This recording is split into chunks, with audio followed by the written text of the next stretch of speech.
And as we begin this afternoon, I want to make sure that everyone has a space to sit down and is able to comfortably settle in so that we can have a really good conversation about this new HR design project and the process that we're involved in. Welcome, everybody. My name is Harry Webney-Behrman. I'm with the Office of Human Resource Development. As a training officer and consultant, I work with many of you in professional development. And it's also my privilege to be here in the capacity of being the team lead for a team we call the collaboration team within the HR design project. And our team is charged with trying to create opportunities such as these as we go forward over the next few months so that there is meaningful, timely input and contributions from all members of this community around a process that's extremely important to all of us. The intention with this afternoon's forum is for it to be as fully accessible as possible. Thus, we have materials translated into a few different languages. We have interpreters available on the site, and we are live streaming this afternoon's forum, both for staff across the campus who might access it, and later for all of us to be able to access this information. In getting started, I want to encourage all of you, given the importance of this project, to please let your colleagues know that we need them involved too. This is about all of us. And so some of us have not yet received very much information about this project, and that begins today. Others of us have been hearing different rumors, some of which are accurate, some of which are not. Again, creating accurate information is one of our intentions here today.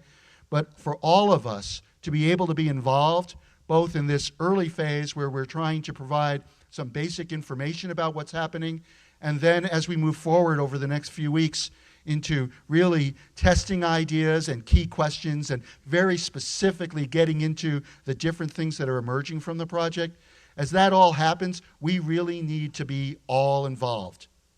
So whether you are first shift, second shift, third shift, whether you have easy computer access or not, regardless of your classification within the system and your power and privilege within that system, it is our intention for all voices to be heard.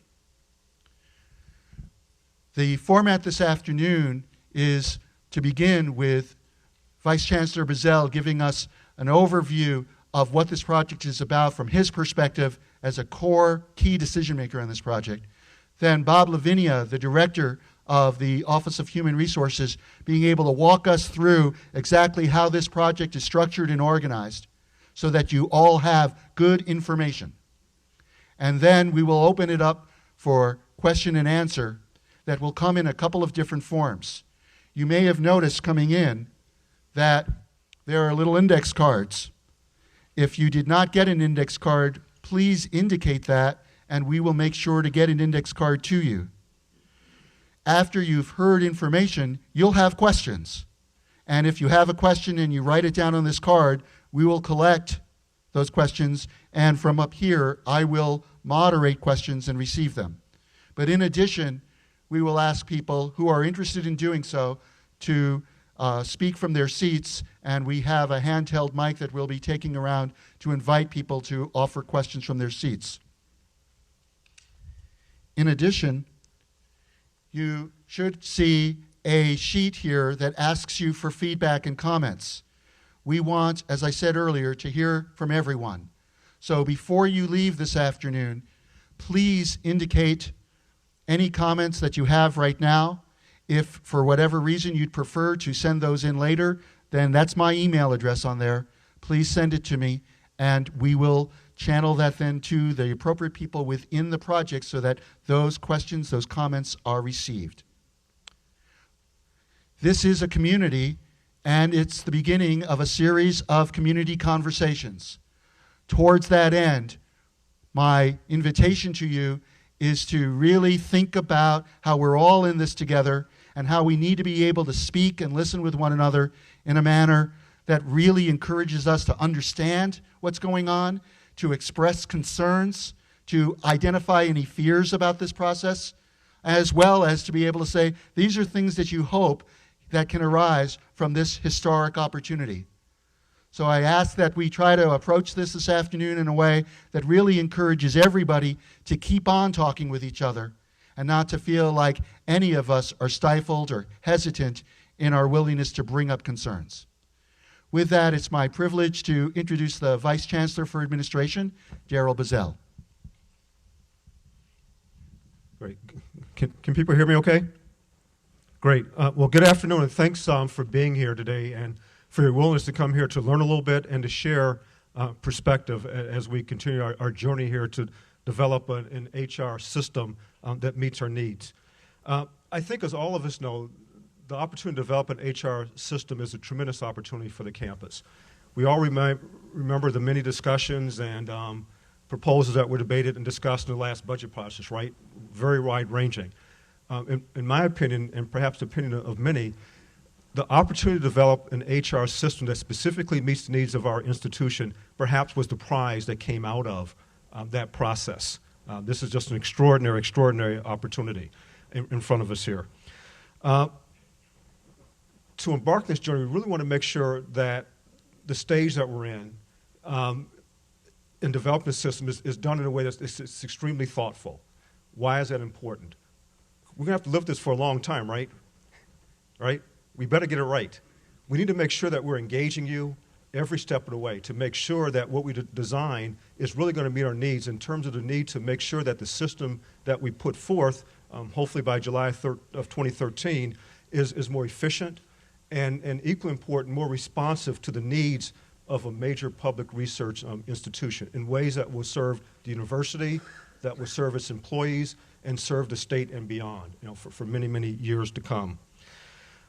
We need to make sure, again, that this system provides the best opportunity to attract the best and brightest that we need to bring to this campus. We need to make sure once they're here that we can develop them, we can retain them, we can reward them in ways that are meaningful, in ways that are satisfying both at an individual level, but at the end of the day, make sure that we have the best and brightest here in ways that engages them so they can give their best to us, so to speak. We need to ensure that we also understand what this new design will do and what it will not do. And let's be clear about a couple of things. What this system will not do, no one's going to experience loss of pay, or anything that's detrimental in that respect. But the other thing that's really, really important is to recognize that while there's a lot of attention and interest, for example, around perhaps some of the compensation issues for obvious reasons, we haven't had a pay raise in quite some time, right?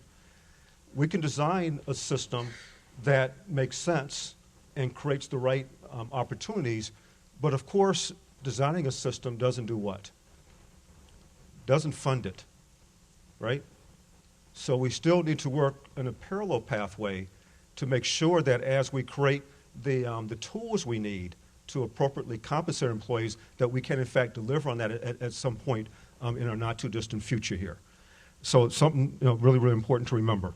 Of course, as we embark on this journey to develop a system for the Madison campus, there's a parallel effort that's underway, right? That's sponsored by UW System, in which they're working with the other member institutions to develop another system that meets their unique needs. We're not embarking on these parallel journeys in a disconnected way.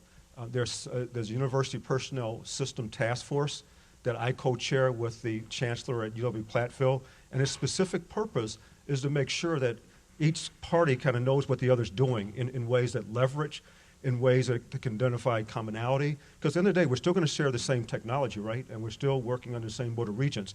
So while there's going to be some unique aspects, it's really important to coordinate where it makes sense in ways that doesn't compromise what we want to accomplish on our particular campus. There are other external interests here that we need to be mindful of, that we need to essentially get approval from. Board of Regents, of course, is going to be very important to us. Very specifically in the legislation, to implement a system by July of 2013, it requires the specific approval of the Joint Committee on Employment Relations, important committee of the legislature. There are also going to be some statutory language changes that will probably have to take the form of a bill that will also have to pass in order for us to move forward with our new system. And I want to just mention a couple of the provisions in that, so you're all aware when that bill moves forward, you know what it is and what it isn't. Because what's most important to us right now is that we develop the system bottom up. I will tell you right now, there's no secret plan in my desk drawer, nor does the Chancellor Provost have a secret plan. Bob may have some ideas. He's telling me no. Okay. He doesn't have the secret plan either. But the point is, we want this to be bottoms up, and we don't want to get ahead of that. We want your ideas. We want this to really grow in ways that leadership can support as you folks really are thoughtful in your consideration. But there are some givens we know right now, some things that are going to be part of any bill that will move forward. So I want to at least mention those to you, so when you see those things and read about them, you'll know what that's about and what it doesn't mean. In other words, it will not mean that we've already anticipated what the ultimate design is going to be. So here's a couple of things that you're going to be reading about in the not-too-distant future.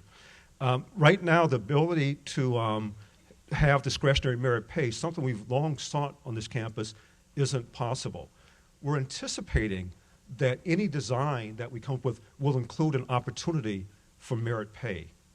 And so that is something that system is wanting to pursue on our behalf as well as on behalf of the other design work that's going on. So the legislature is going to look at that. Also, as part of the creation of our own system, we need to make sure that employee rights are protected.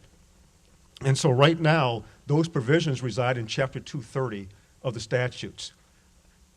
July 13, that chapter will no longer apply to us. So we need to move the relevant provisions over from Chapter 230 and place them properly in Chapter 236, which is where all of the statutes of the governing UW system reside. So kind of a technical movement, if you will.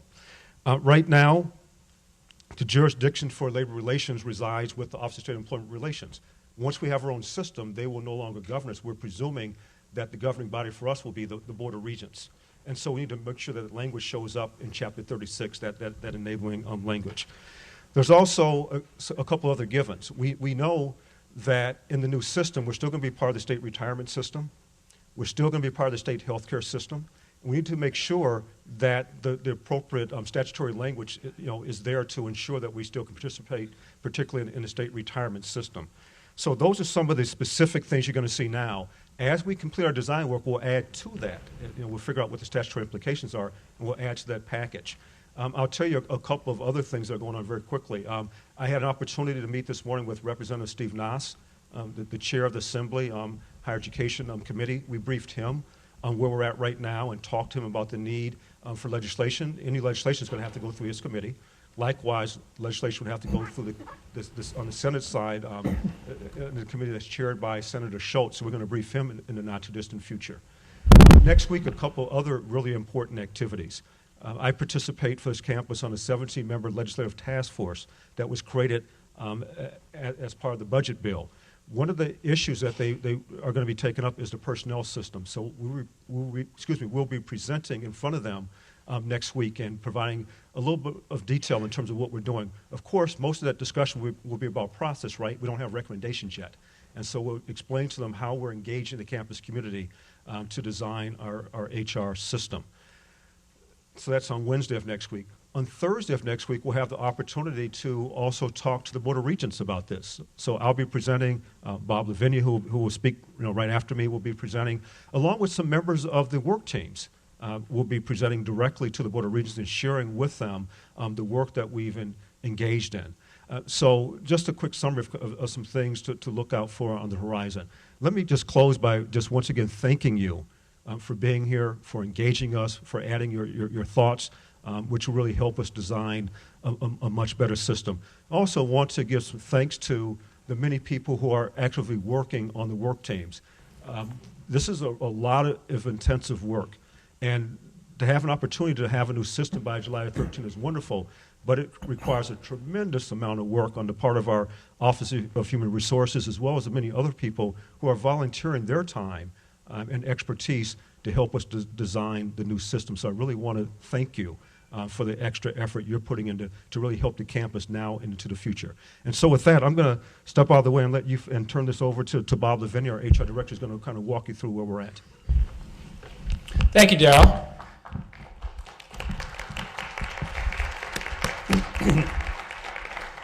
Thank you for framing the project so well, and I also want to thank Harry for framing today's conversation so well. But most importantly, the best thanks I can offer, as Darrell did, is to all of you. This isn't a great day to be around and about, so thank you for being here today, and thank you for, as Darrell said, making the commitment to engage in the conversation about what this new HR system is going to look like and what it's going to do. As Darrell said, this is an extraordinary opportunity for us as one of the world's leading research institutions to develop a personnel and HR system designed specifically to meet the needs of this university. But as Darrell also said, it's an extraordinary challenge. We have a milestone of July 1st of 2013 to implement this new HR system, which may sound like a lot of time, 16 or 17 months, but when you really think about the amount of work that needs to go into not only designing this system, but having a campus-wide conversation and doing the change management that this new system is going to require, we really have to do quite a bit of work in a very short period of time. And we can't do it without you.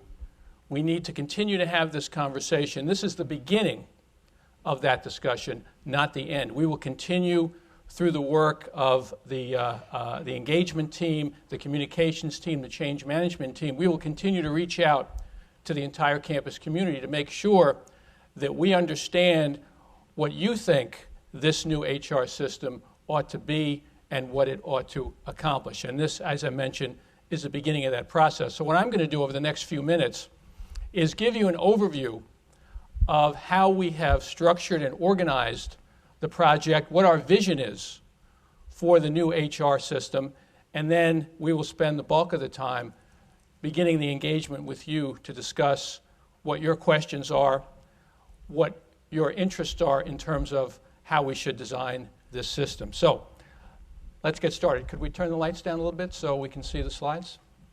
Great. Talk about the vision. Up here, what you see is sort of a standard vision statement, HR design project, campus-wide effort to build through thoughtful design, more efficient, effective HR system, best serve the needs of the university, its employees, and the citizens of Wisconsin. But we've expanded on that vision statement. What do we mean by thoughtful design? We want to create a system that is efficient, that each process, step, or rule adds value and can be accomplished in a timely way. We know that the system, as it's currently designed, does not do that. We are not a state agency, and it does not work well for us as a leading research institution to be governed by state personnel rules. So we want to create a system that is efficient, that's flexible and responsive, can be adapted to a broad range of situations, and allow for ongoing improvement. We want to build an HR system that not only will meet the needs as we see them today, but will also meet the needs and the challenges that we will face in the future that we may not even know about right now. We want the various aspects of HR to be in alignment, and we'll show you a little bit later about how we have identified the specific HR areas that each of our 11 work teams is dealing with, and each of those areas has to work in an integrated and aligned fashion. We want to be consistent, policies and processes common to as many employees as possible, unless we need to deviate from that for a business need, and we want to be transparent. And this is, what we're doing now is a big part of that transparency. What you heard Darrell talk about is actually some late breaking news briefing that he had this morning, as well as some of the events that will occur next week. We will continue to be transparent through our communication, through our conversations, through our website, through events like this. Our goal is to create a workforce and a community. Harry mentioned that we are a community here on this campus of the 21st century. We want to create a workforce that is diverse, draws upon the ideas, experiences, and perspectives of a diverse workforce, and promotes an inclusive culture. And diversity doesn't just mean that we represent the demographic and other diversity of Madison or Dane County. We have to recognize that we operate in a global community, and as one of the world's leading research institutions, we need to embrace inclusiveness that goes beyond the barriers of this state. Engagement. We want to foster trust and commitment to employees so they are engaged. They are engaged with the mission of this university. They are engaged with their colleagues who are working to achieve the mission of the organization. Right talent and fit. Retain the talent that we need to sustain and continually improve as a world-class university. Of course, you want to bring in the absolute best talent, but we also want to bring people into our community who embrace the mission and vision of the University of Wisconsin and will fit into what we're trying to accomplish here on this campus. And adaptability. This was one that we kind of added at the end of our discussion about the vision for this project. We want to obviously create an HR system that is adaptable, but we want our workforce to be adaptable as well, because as I mentioned earlier, we're creating a workforce of the 21st century for the 21st century, and we are not aware right now of all the challenges that we will face in the future. So we want our workforce to be adaptable as well as our HR system. Of course, the ultimate goal is to achieve the university mission and vision, a model public university for the 21st century, resource to the public, and working to enhance the quality of life in the state, the nation, and the world. In other words, the Wisconsin idea. So this is our vision for the project. We have had many conversations with stakeholder groups about what the vision ought to be, and we're going to use this vision as a benchmark as we develop recommendations around what this new system is going to look like. We're going to go back to the vision and make sure that there is a link between this new HR system and its individual components and the vision that we have put together. Here is a picture. Many of you have seen this. This is the way we've organized the structure of the project. And we tried really to accomplish two goals in putting together the structure. First of all, to engage in an inclusive way the entire campus community, all of our many stakeholder groups. That was a key goal. And secondly, to create a structure and a process that can get us efficiently through the work that we have to do over the next year and a half. So at the very top, of course, we have our executive sponsors, the chancellor, the provost, as well as Daryl. Project leader, that would be me. Project managers, Steve Lund and Mark Walters, who are here today and will help us answer questions. We also put together an advisory committee drawing from the various stakeholder groups. This is a committee that has already been meeting for a couple of months, a diverse committee that is helping us organize this project and also, of course, will provide feedback to the teams as they develop their recommendations. But another important responsibility of the advisory committee is to represent their stakeholder groups. We want to use the advisory committee members as a conduit so that there is another way that we communicate directly with each of our stakeholder groups. Up here on the left, Daryl talked about this, our link to UW-System.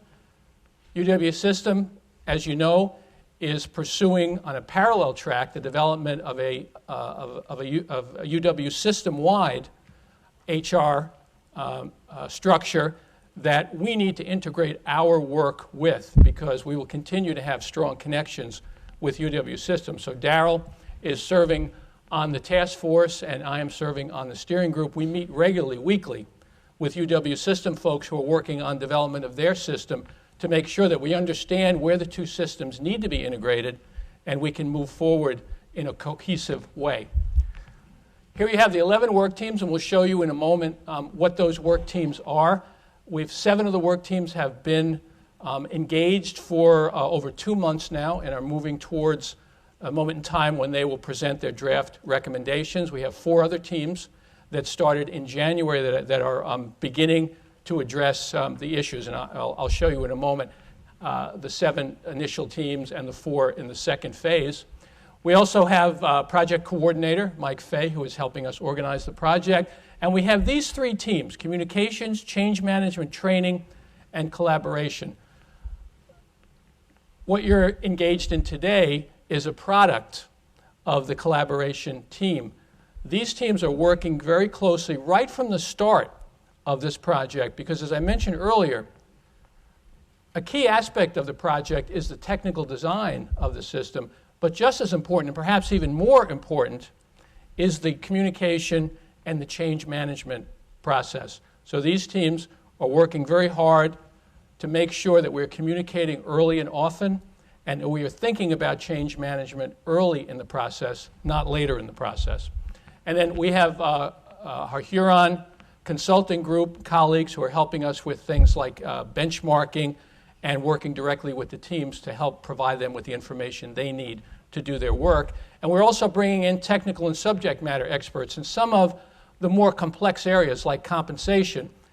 One of the responsibilities that Mark, Steve, and I have as team leaders, and not as team leaders, but as project leaders and managers, is to make sure that the 11 work teams understand what's going on outside of the university. We want to make sure that they are thinking outside the boundaries of what is already in place here at UW. So we are doing some benchmarking. We're in the process of speaking with about 12 peer universities to find out what they have done. Several of these universities have gone through similar processes. We want to learn from them, not only about what the results were, but also about lessons that they learned in undergoing a huge project like this. So we're bringing in some technical subject matter experts from outside to make sure that we understand what the best practices are, not only in institutions of higher education, but also in other sectors as well. And here on the left side, our external partners, OSER, even though we will be moving outside of the jurisdiction of OSER for classified employees, we still want to maintain strong relationships with them, particularly since they have expertise in HR and personnel, and ETF, because as Darrell mentioned, even with our new system in 2013, we will still stay within the WRS, the Wisconsin Retirement System, health insurance, income continuation, and several other benefits programs. We want to make sure that we maintain strong relationships with ETF. So that's the structure. As I mentioned, we've tried very hard to be inclusive and consider all of our stakeholder groups throughout the process, but also create a system and structure that will efficiently get us through the large amount of work that we need to do. This is a diagram that shows how we see this project rolling out. On the left side, some of the key inputs, the university's strategic goals, and of course a key strategic goal for the university is to attract, develop, and retain the best talent, a set of guiding principles. Darrell has been working, I think for over a year now, with a group to develop a set of principles that the advisory committee has adopted to guide the work. And those principles include making sure that our system is transparent, is efficient and effective. Some of the things that we've incorporated into the vision. So we have the vision, we have project parameters, I'll talk about those in a moment, and stakeholder input, events like this, the work that the collaboration team is doing to make sure that we are reaching out to the entire campus so that everyone has an opportunity to engage in the project. These are the 11 teams, 7 of which have been working for a couple of months, 4 of which have been working for about a month. We need to make sure that the work of these 11 teams, the recommendations that they put forth, are aligned and integrated, and these are the characteristics of the 21st century workforce that this new HR system will attract, develop, and retain. And on the bottom, we have what we're calling supporting capabilities. We haven't put together specific teams, but these are issues that we will be addressing as we move forward in the project. Strategic workforce planning, make sure that we have a process in place so we can look forward to identify the talent that we need to be successful, and each of the HR systems and processes is designed to identify, attract, develop, and retain that talent. Human resources budgeting, as you heard Darrell say, in areas like compensation.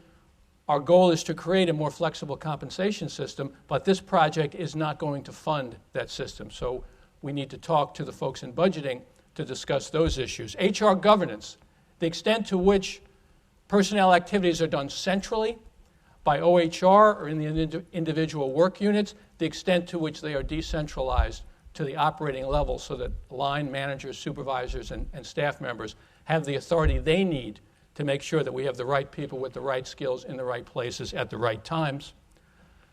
Employee relations, even though, for the moment anyway, we are in a new era of relationships with our labor groups, it is critically important that we continue to maintain strong and cooperative relationships with our labor groups. We have very intentionally included our labor organizations on the advisory committee as well as on the 11 work teams, and it is an important principle that we continue to have those kinds of strong relationships. And workforce analytics, we need to put in place measures, metrics, so that we know the extent to which we are achieving our vision over time. And that's an important component that each of the 11 work teams will be addressing. So that's a picture of how we see this project laying out. It's a complex project, as I'm sure you have already concluded. Potentially affects, it says up here, many employees, but I think it's not a stretch to say that this will affect just about every employee on our campus, both personally and in their work lives. Internal and external stakeholder groups, you heard Darryl talk a little bit about, especially the external groups, and you saw on our structure diagram that we have tried very hard to include all of our internal stakeholder groups. Changes to every phase of HRM, human resource management, from recruitment all the way through retirement. I'll show you a picture in a few minutes that is a diagram of the employee life cycle, and that's really how we have identified those 11 work teams from the moment in time when we bring a new employee into the organization, what we do to develop, retain, compensate, evaluate, coach, counsel, all the way to the end of that employee's tenure with the university. And as you heard, Darryl mentioned time of seriously constrained resources. One of the goals of the compensation team is to develop compensation flexibility, but we also have to understand the reality that we are in an era of seriously constrained resources, and that's likely to persist for a while. This is a picture of the flow of the engagement. I'm not going to go through all of these boxes. This is about where we are right now. The work teams, at least the first 7, are on the verge of developing their first set of deliverables, their draft recommendations. Then those recommendations will go through a series of reviews, advisory committee, stakeholder, advisory committee again, governance groups review, executive sponsors, and an external review and approval, culminating in a set of recommendations, initially at a fairly high level. We've asked the teams, the 11 teams, to come up with a set of recommendations for the concept of a new HR system in each of those 11 areas. Then once we have socialized and agreed on those concepts, we will do a deeper dive into each of those 11 areas. I want to talk about some of the design parameters. We've talked a little bit about what this project, what the scope of it is going to include, but sometimes I think it's just as important to be clear on what it will not include. So, for example, the employee category of faculty will continue to represent 4 titles currently assigned to it, no impact on faculty government rights or tenure. Likewise, academic staff will remain, although we may suggest descriptions or titles may change, but no impact on academic staff governance rights. This is very important. Employees who are currently subject to due process and just cause protections, including appeals rights, especially classified employees, will retain them, though specific procedures may evolve. Harry mentioned earlier that part of communication is dealing with rumors, and he said something like, well, we have to identify which of those rumors are true and which are untrue. My experience has been the majority of rumors are untrue.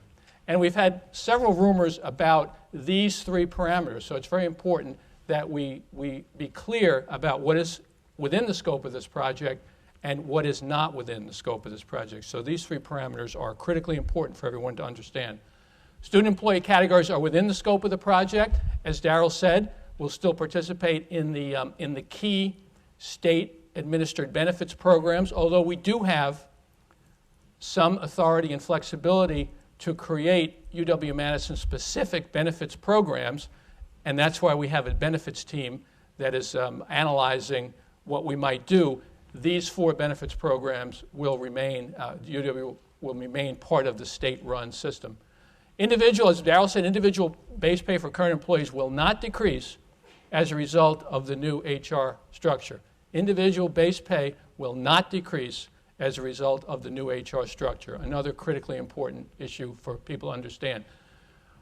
Diversity, you might have noticed that we have a team, one of the 11 teams is focused on diversity, but diversity is also a goal of this new HR system, and that's not a mistake.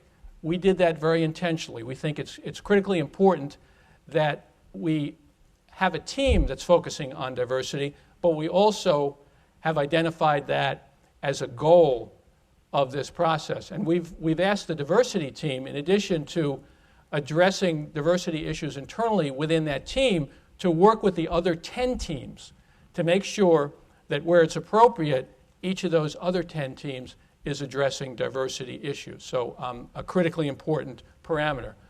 Primary factor when determining the viability of the HR design project recommendations, I mentioned earlier that we will use the vision statement as a benchmark to assess the recommendations, and diversity as a goal will also be one of the things that's assessed as we consider the recommendations of the 11 teams. The design project is not a staffing adjustment, it's not a reduction in force, and the project teams will not recommend organizational changes or layoffs. We may address the layoff process and procedure, but this HR design project is not designed to result in any of those kinds of reorganization. I mentioned that already. Go back to this issue again. I think it's important for everyone to understand. One of our most important teams is the compensation team.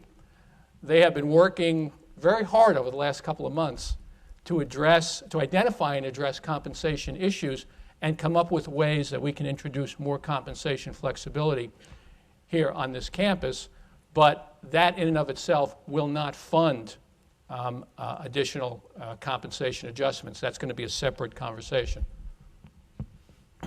Structure will not provide increases. I mentioned that, merely HR tools to do so. Changes in budgeting or funding are outside the scope of the project, be addressed in other efforts and other conversations. So again, those are the project parameters. I think it's very important for people to understand what is within scope and what is outside of scope. And by the way, we will post this presentation on the HR Design website so everyone has an opportunity to look at it more carefully.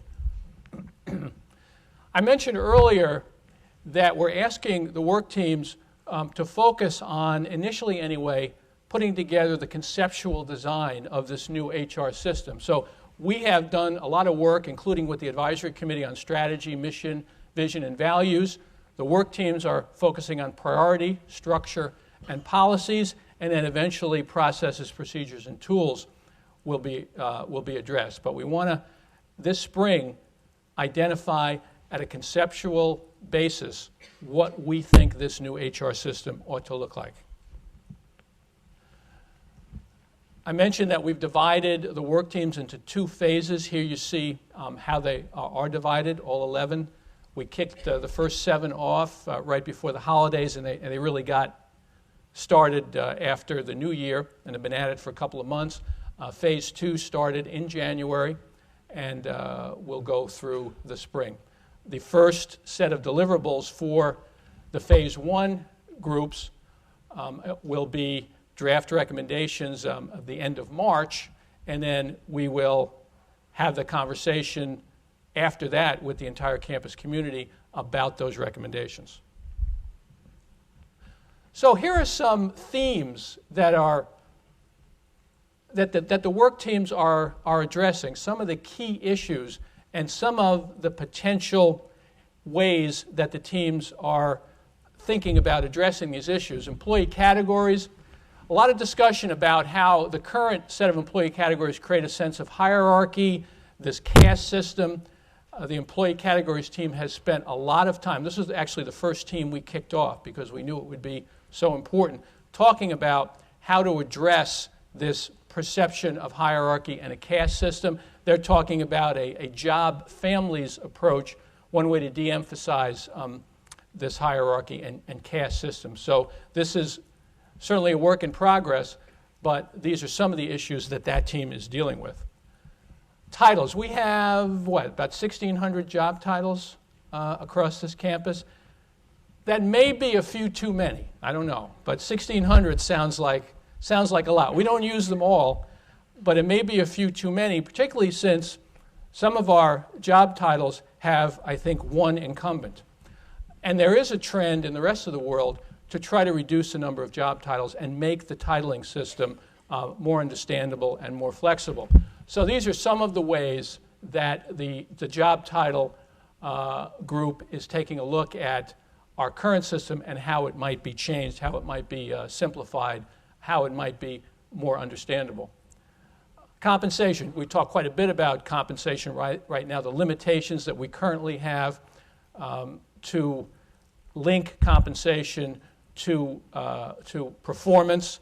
The compensation team clearly is spending a lot of time talking about that, talking about market as well, equity, and the extent or how UW can maintain a portfolio of ways to adjust salary for things like performance, equity, retention, expanded duties, and market shifts. We do have some tools that we can currently use to adjust compensation, but those tools do not apply to all employees, and they do not cover all of the different ways that we think we should be able to adjust compensation. So again, this is a very important team. Competencies. This is a very interesting concept that this team is wrestling with. Is it possible, is it advisable to develop a set of core competencies that could extend across the entire university, could extend to different occupational groups, but competencies that we can build the other parts of the HR system around so that we are trying to hire people who either have or can master those competencies, so that we're paying people based on their mastery of those competencies. We're evaluating people based on those competencies. We're developing and advancing people based on those competencies. So this is an approach that other universities and many other organizations outside of the educational sector have adapted and adopted, and this team is taking a look at the extent to which we might be able to do that here on this campus. Benefits, talked about that a little bit. Benefits should be made consistent as possible to promote equity and simplify administration. Some talk about shifting to one vacation calendar, although that has some downsides. We know there are several people in this room who are in our very important trades occupations who may be concerned about any adjustments in benefits programs. We are in the process of putting together a focus group for that part of our community to discuss those issues and make sure that your perspectives on that are included and respected. Recruitment and assessment. You know, I've been in the world of work for 40 years, and everywhere I've ever gone, hiring has not been ever fast enough. So that's I'm not sure we're ever going to get to the point where everyone is satisfied with the speed of hiring, but we really do need to identify ways that we can bring the right talent into this organization in an efficient and effective way. And that begins with capturing the right information in the position description.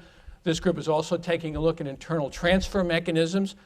Can often be an efficient way to fill a vacancy, but can also have some implications for diversity if you're constantly focusing only on moving people around who are already in the organization. So some important and interesting issues that this group is taking a look at. And then diversity, integral to all of the teams, as I mentioned, and incorporated into the assessment of every recommendation. We are very intentionally asking the diversity team to work not only with its own members, but also to work with the other 10 teams to make sure that diversity is being addressed in each of the other HR areas. So these are just some of the emerging themes, emerging issues. What you don't see up here are any recommendations or solutions. They will be coming over the next month or two. And then finally, I just want to show you this picture. This is the way that we have visualized the employee life cycle, and each of the 11 teams relates to one or more of the aspects of the employee life cycle, from attracting, retaining, developing, advancing, and also we need to recognize that our employees will eventually, we hope in most cases later rather than sooner, but they will transition into the next stage of their life, and we need to be prepared when a talented person walks out of the university. We need to be prepared to replace that person with another equally talented person. So there's succession management as well as individual employee transition that we need to address. And in the middle, you have the 4 goals: diversity, engagement, right talent, and fit, and adaptability. So a very quick overview of how we have structured this project, how we have organized it, and where we are right now with the project. So I want to end by, again, thanking you for being here today, thanking you in advance for your continued engagement and participation. This is, as I mentioned, an extraordinary opportunity, but also an extraordinary challenge, and we will be successful because we are able to engage with the entire campus community. Thank you.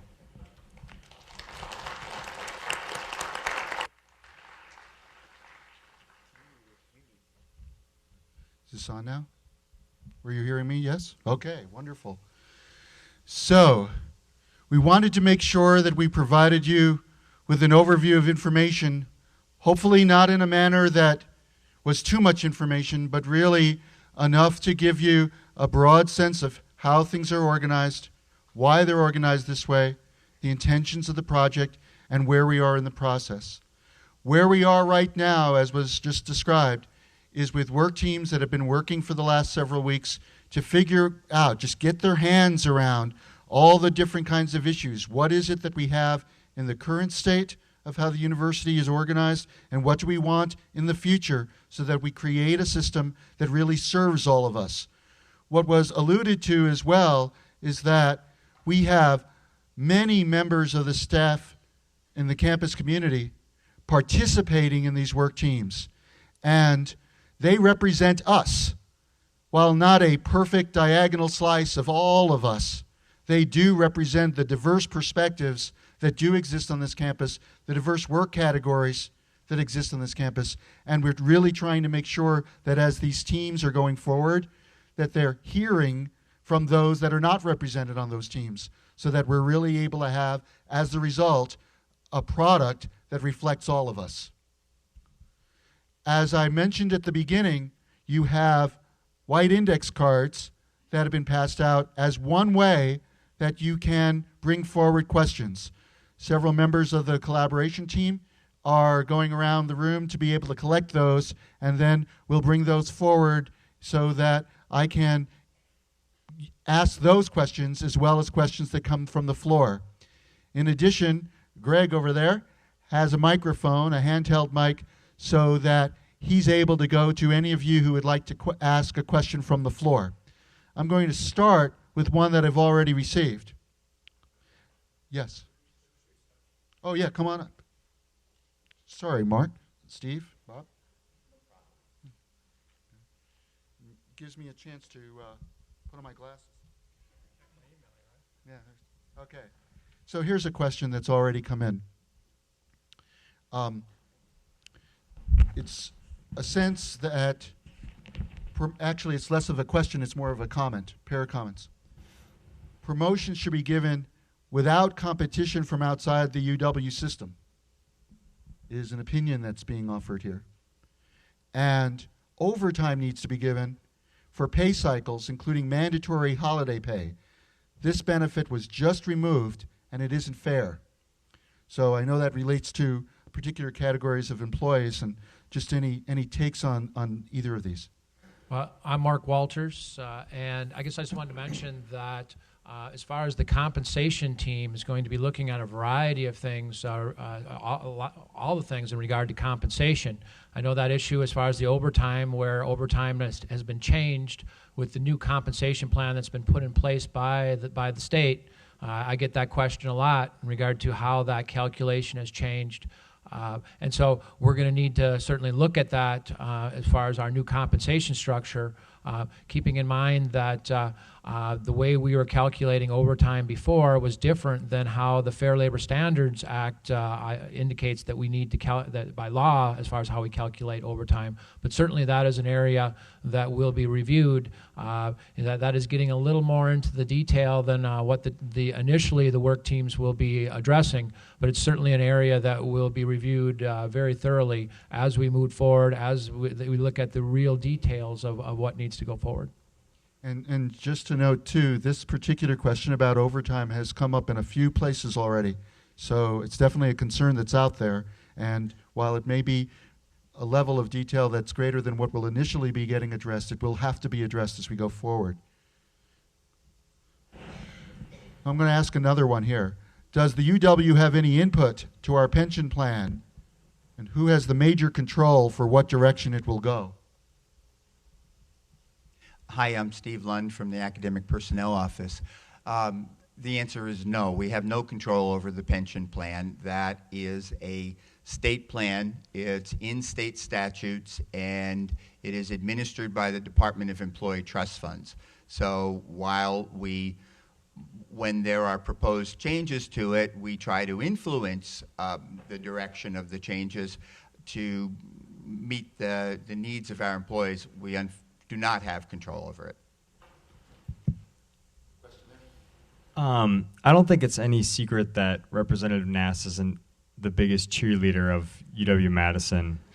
Are you concerned about him leading the chair that's going to eventually vote this through, and what are you doing to prepare for backlash from Nass?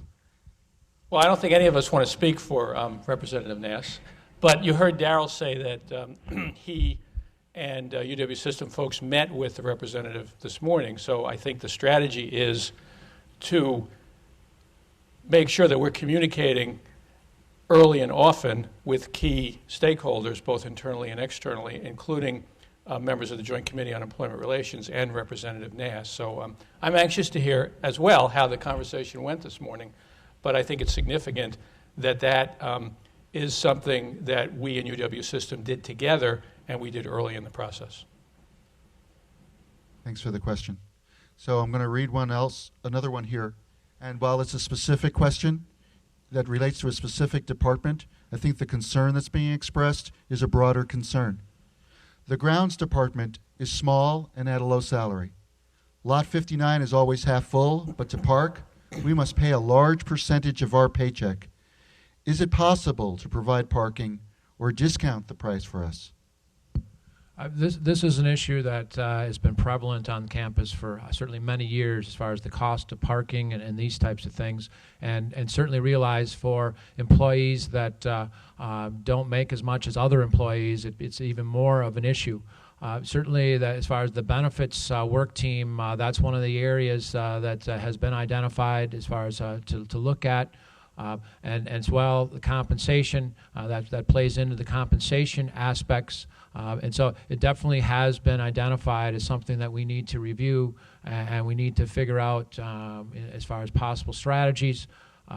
One of the things that I get a lot of questions about, actually we were talking about it in the hallway today, as far as some of our employees that are at the lower end of the pay scale, whether we are going to be able to adjust salaries to get above the living wage or in some cases at the living wage, so that individuals have enough compensation to meet their needs. And certainly we will be able to do that with the future compensation structure. Now, you've heard all along that we don't have a funding piece that we're going to implement these flexibilities and these types of things, but we're going to need to identify funding to upgrade jobs and these types of things. But it certainly is something that is being looked at, providing the flexibility so that we can increase wages and address those circumstances where we think jobs are just not being paid where they should be paid. You know, we can't here today tell you what the work teams are going to recommend, and I know all of us are anxious to know what is going to be coming out of the work teams and specifically how it'll affect individual employees. But what we can commit to you today is when you ask us questions about certain issues, we will make sure that the work teams know that those are issues that they should be addressing, including the one that Mark just addressed. And just to put in perspective this conversation as it relates to other ones, in 2 weeks, we will have 2 more opportunities for the whole campus to be involved in reacting to the themes and the ideas that are beginning to emerge from the work teams, so that those comments, that feedback, can happen in a really timely manner. It will not be occurring in a way where we're sitting up here and presenting information as much as you'll get some information, and then you'll have lots of opportunity to comment in the areas in which you're specifically interested. So you'll be able to have very specific opportunities to say, I'm concerned about X, I'm concerned about Y, I think this is a great idea, and I think this is really good that you're doing it, but we'll be doing that in 2 weeks. So I know that they will be on the 13th and the 15th.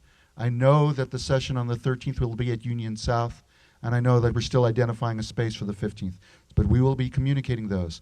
Again, and this is something that Bob alluded to earlier, we will come back to all of you then in April with the specific recommendations that have been coming forward so that you can react to those specific recommendations and we can receive further comments before they are sent on to governance. So we will be continuing that conversation as well as more focused kinds of interactions. Donna, thanks for waiting. Sure. I'm in research, and one of the things I noticed when I came here from the U.S. government, believe it or not, I'm going to actually give a shout out to the U.S. government, was they would incentivize loyalty. So if you stayed at a certain job and you became a valuable person of this team, you were able to move up in that team.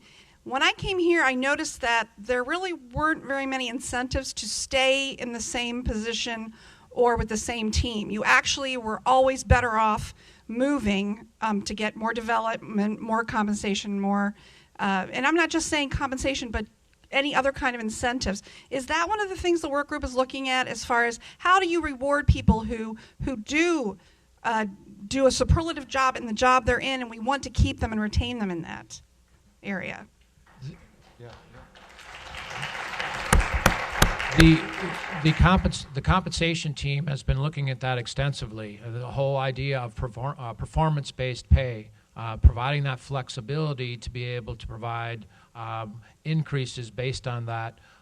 So the titling work team also has been looking at as far as progression and various other things to get at that exact circumstance, provide more flexibility so that people that are doing a good job, that can be addressed. And we realize now in many of the structures we have today, there is not that possibility. That's certainly one of the bigger pieces as far as right now we have a personnel system that has many pieces that are put together that in many ways don't fit together very well. We have 2 personnel structures, and one of the structures does some good things in one area but not so good in another. Same with the other personnel structure. We want to have a personnel structure that's very cohesive and is able to address compensation issues like you're talking about. And I realize it's just not compensation. It's career progression, these types of things. But our work teams really have been talking a lot about exactly what you mentioned. What agency did you work for? Well, in the federal government. The federal government down. NIH. So and No NIH. And one other team that I think is speaking to your concern as well, Donna. I know there's several, but one more is employee development, because part of how you get to advance is through professional development and opportunities in front of you and working closely with your chair or manager to be able to really give you those opportunities so that you can have those incentives as well. Actually, Don, I'm going to just ask you to wait a second so Greg can give you the mic. I've been in jobs where the supervisor would gladly have given you some kind of incentive or compensation if they could have kept you, but their hands were tied. Mm-hmm. So Yeah. I'd like to see something, maybe move forward with that. Thank you. So another question that's actually a pair of questions that relate to each other. Who decided who's on which teams? And, how can one be on a team or a committee? And why is it that trades are not better represented on these work teams? Well, when the work teams were put together, we tried to identify both individuals with various perspectives as employees, as well as subject matter experts in the various areas in regard to the human resource areas. And then also we wanted to make sure that governance and various other employee groups, labor organizations, had individuals that were identified.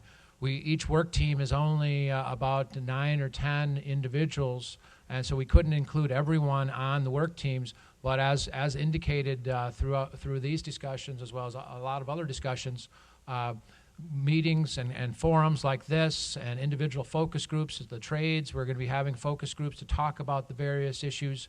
Hopefully, getting those ideas, having them come forward to the work teams. And through that, we'll be able to get everyone's perspective, everyone's input, and we just could not include everyone on the work teams. One other thing that I want to just remind everyone of is that you all have these sheets where we're asking for input today.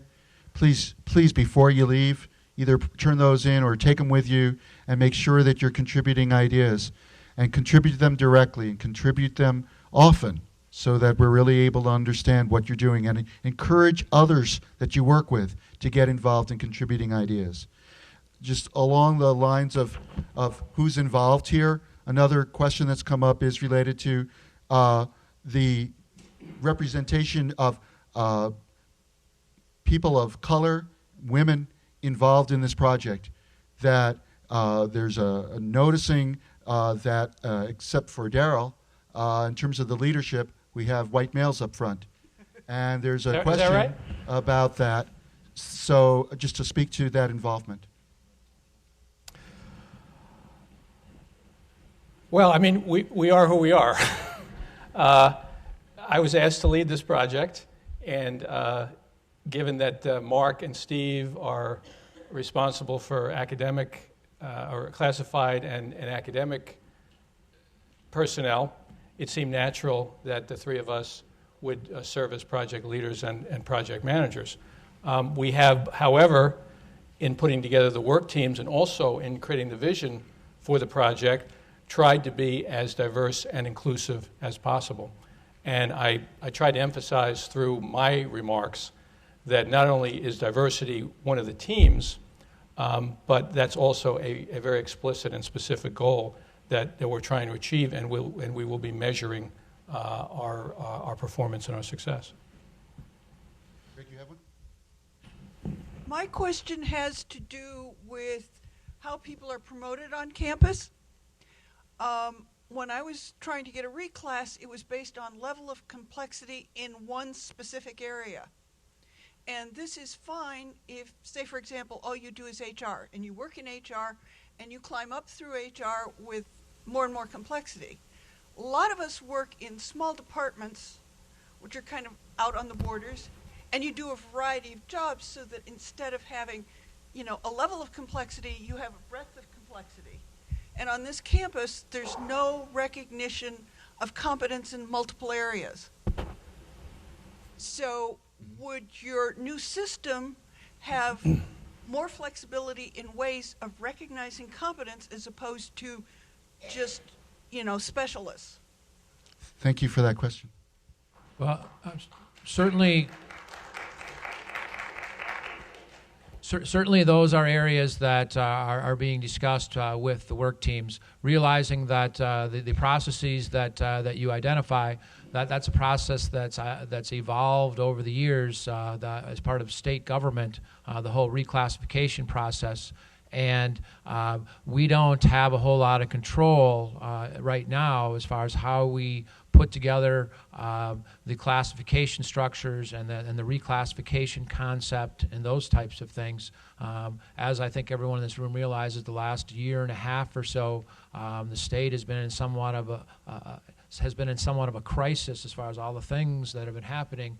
And I can say that when we work with the Office of State Employment Relations, when we want to create new classifications, these types of things, new ways as far as how jobs, progression within a title series, these types of things, that has been pretty much non-existent over the last number of years because of the things that have been going on downtown. But with our new HR design, we have the ability to create ways to have people move within the various structures that are created, compensation flexibilities that we don't currently have today. Right now we have a series of compensation tools that are able to address some things and they're not able to address others, talking about the scope and breadth. I think in many ways if we have had compensation flexibilities that we could provide increases based on new duties that were more that were within certain areas. I mean, I hear that all the time on campus that, you know, I've reached the top level within my department and the only way I can go any further is moving to another department. And that is the way the structure has been for a long period of time. I think this is a chance for us to be able to create compensation tools, as I just mentioned, and other things so that we can finally get at that and not be stuck with what we've had for the last number of years. I wish I could sit up here and say, well, this is an option that's coming forward, this is an option. But as Harry mentioned, we hope to have more of those things coming forward in March to see exactly what those tools will be. But hearing from the compensation team and others, they certainly are reviewing that and will be coming forward with strategies that I think will be addressing those types of things. And again, you have a suggestion to make about how those things should be there. Please make sure that gets communicated, because this is a good time for them to see that. So this relates to faculty. It relates to, well, I'll just read it as it says. I've heard rumors that faculty have shown minimal interest in participating in this process. Besides the loss of their creative thinking and expertise, do you see hurdles from faculty blocking proposed changes from the status quo since they are not engaged and not developing buy-in like other groups that are very active? And it's related to it that there's a question about whether there will be any change in faculty and academic vacation sick leave. So there's a little difference there, but just with the faculty engagement first. Okay, help me remind me if I missed part of that. Yeah, so it's really about faculty engagement, involvement, and potential to block things. Okay. In terms of engagement, we have faculty right now on about half of the teams. Out of 11 teams, I think we have 6 or 7. It has been a little bit of a challenge. It's been, I think, related to two things, not lack of interest, but more some confusion about the process and appointing and who is selecting. And also, frankly, because some of the faculty expressed interest but didn't feel they could devote the time to the work teams, which is considerable.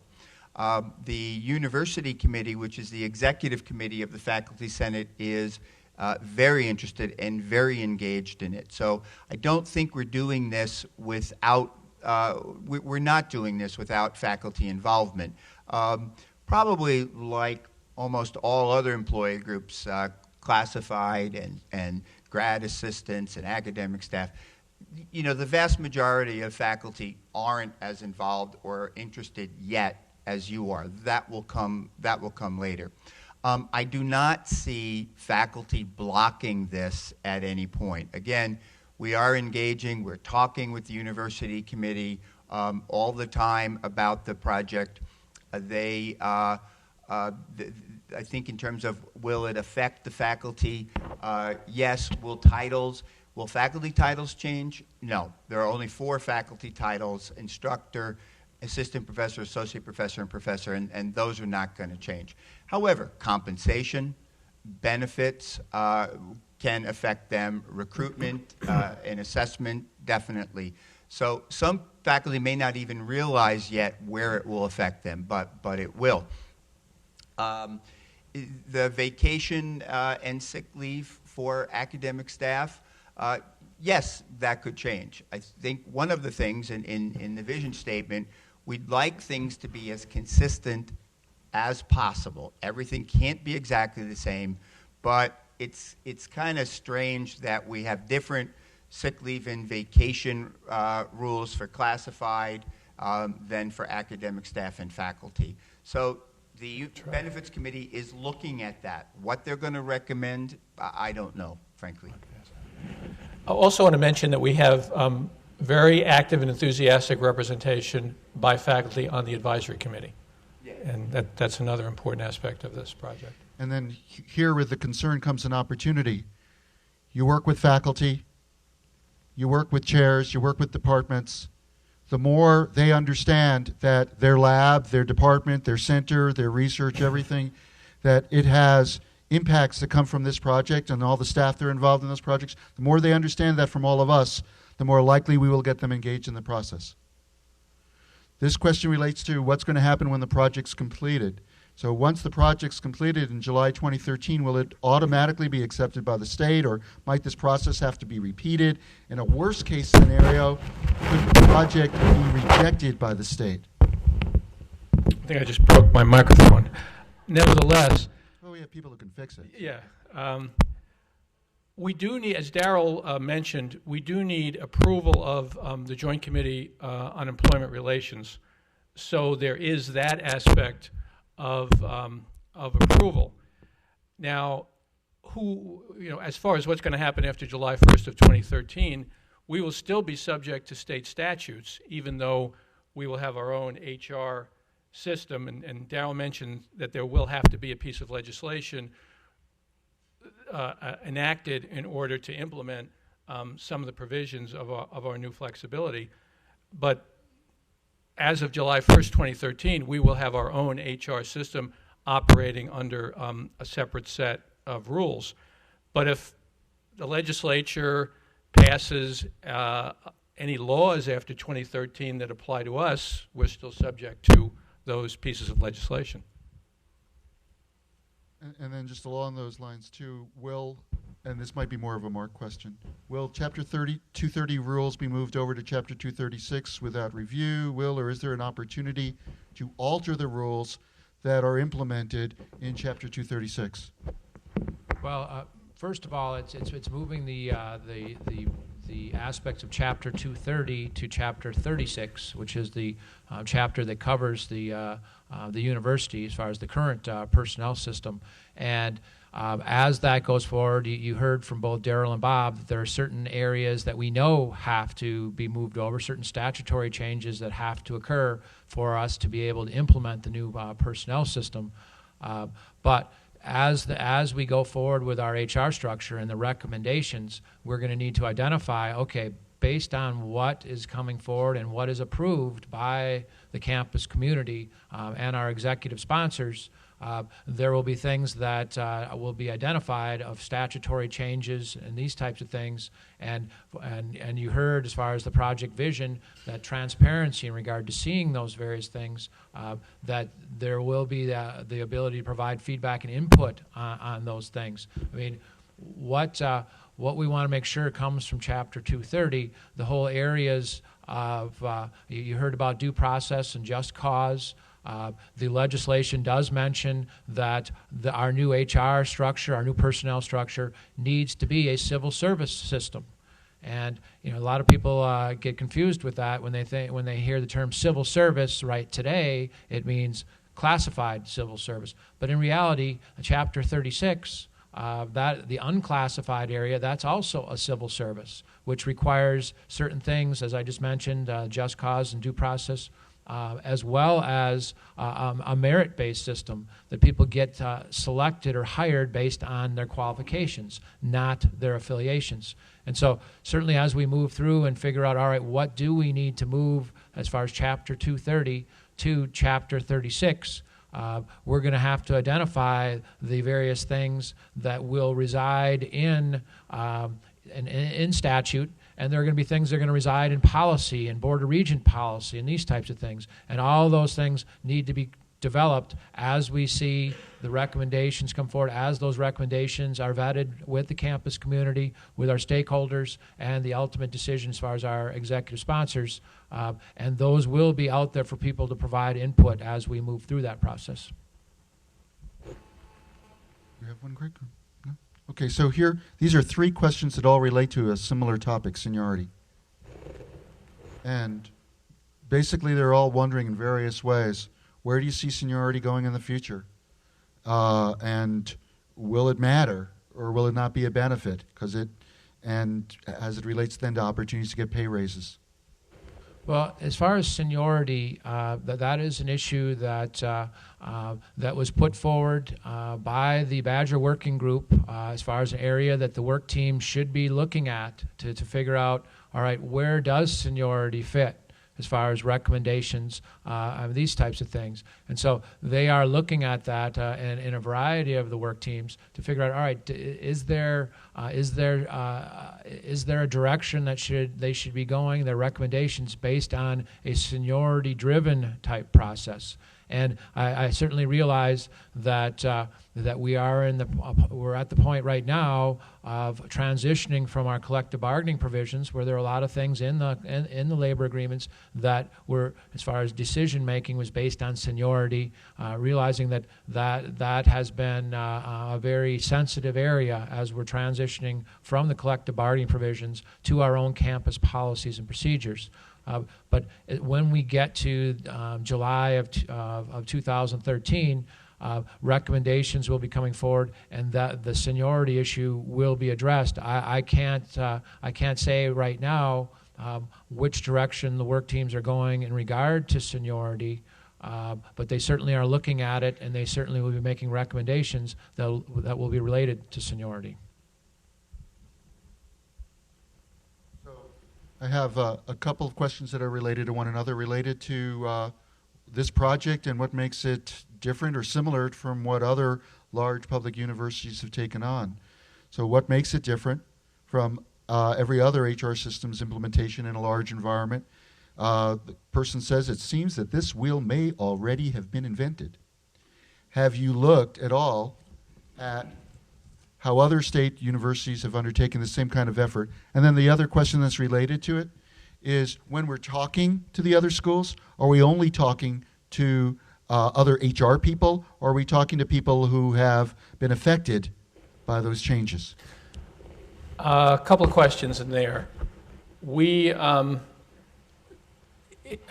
our experience, the research that we have done, many universities have put in place changes to various aspects of their HR system, but I'm only aware of one other university that has done as comprehensive a job as we're being asked to do, and that's the University of Virginia. And we actually, at the kickoff, the first kickoff in December for the 7 Phase 1 work teams, the HR director from the University of Virginia joined us via video conference to talk about not only what they had accomplished in terms of the specific changes, but also lessons learned from the process that they put in place. So they had a similar situation in that their legislature of the state of Virginia gave UVA, the main campus, the authority to create its own HR system, and the main campus is part of a system. And also another similarity is that, like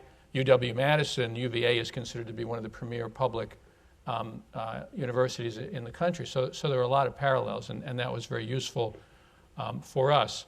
We're also talking to other universities, and many of them have made changes to various aspects of their HR system.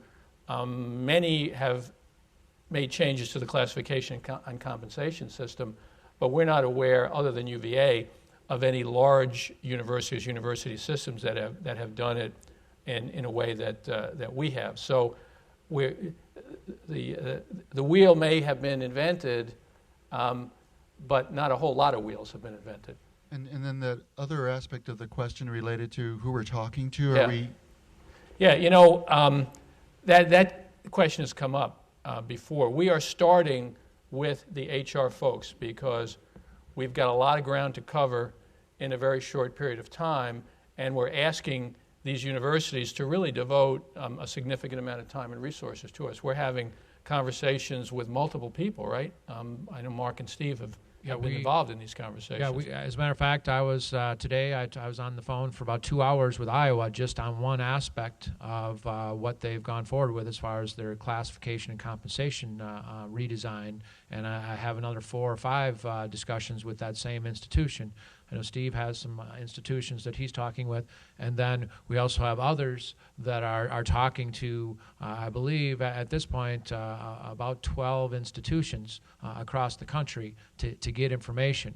As Bob indicated, we're right now we're reaching out to the folks that are in the HR area and other places, but that's where we want to start, getting that benchmarking information so that then we can provide that. We have been providing that in various ways to our work teams so they can see how other institutions provide that same type of service, provide that same type of program, so they can be informed. So, but one of the questions we are asking them for each, I think virtually every one of the 11 HR areas, is how are they measuring success and results? So the idea of reaching out beyond HR, we understand that could have some value, and we may want to do that eventually.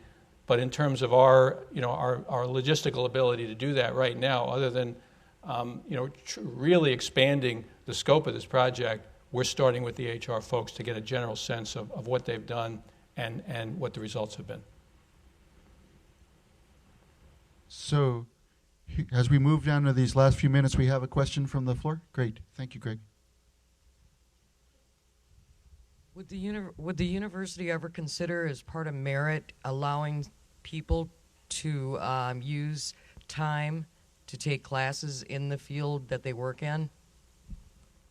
I mean, I can take classes, and I'll get a portion of it reimbursed because I'm taking it in the field that I work in, but I can't use company time to do it. And I don't mean for all my homework and everything, but if I have a class on the west side of Madison and I work in Verona, to shoot there twice a week for 2 hours at a time, would that ever be considered as part of the merit process? I think it would be considered more as part of employee development process. In a sense, it's a form of compensation, but it's more development. What do you need to advance in your career, in your job at the university? I mean, we do have some tuition reimbursement programs now. I don't know if benefits is also looking at that. Yes, I see folks on benefits, and workplace flexibility. So we have 3 teams on this, and they are the teams in general. I don't know about this one, but they are talking to each other and trying to say, okay, I've got a piece of this, you've got a piece of this. How do we portion this out and work on it? I know employee development is something that's really important to the university, and it's something that most organizations don't do enough of, and we certainly fit in that area. And so we're really expecting, I can't answer specifically if that will be one of the outcomes, but they are looking at it. I wanted to... I want to make a follow-up point. This has come up, this question has come up a couple of times, as recently as yesterday in the forum, about employee development and about managers and supervisors managing and supervising. And I think it's important to understand that there are a lot of things that we can do right now without new legislation, without a new HR system, without a new set of rules. And one of those things is employee development. As Steve said, we don't need a new system for supervisors to work with their employees to identify their needs, their career goals, and put in place plans to help those employees achieve those goals. We don't need a law to do that. We can already do that. And even your question, it seems to me that there isn't any rule right now against allowing an employee to do exactly what you said, right? I think it comes down to how individual work units decide that they want to help their employees develop. So, on July 1st, 2013, we're not going to flip a switch and everything that should be done by managers and supervisors is automatically going to be done. There are a lot of things that we can do right now, and that's part of the challenge. We may shine the light through this process on some of those things that should be emphasized, but we're not necessarily going to create new rules and processes and structures that's going to make that stuff come true overnight. There's actually a question that's related to what you were just speaking to. Not all college/school human resources departments are created equal. What can be done to improve the weak ones in terms of being knowledgeable and helpful with compensation and promotion/application opportunities? Better training, I think, is the answer. Mark just helped me with that answer. Good job, Mark. Yeah. Well, let's face it. We're all not created equal. We're all many of us need some development in certain area, and if that's the case, then we need to do a better job at that. I was going to follow up, and it's related to what Bob said. We can do things now.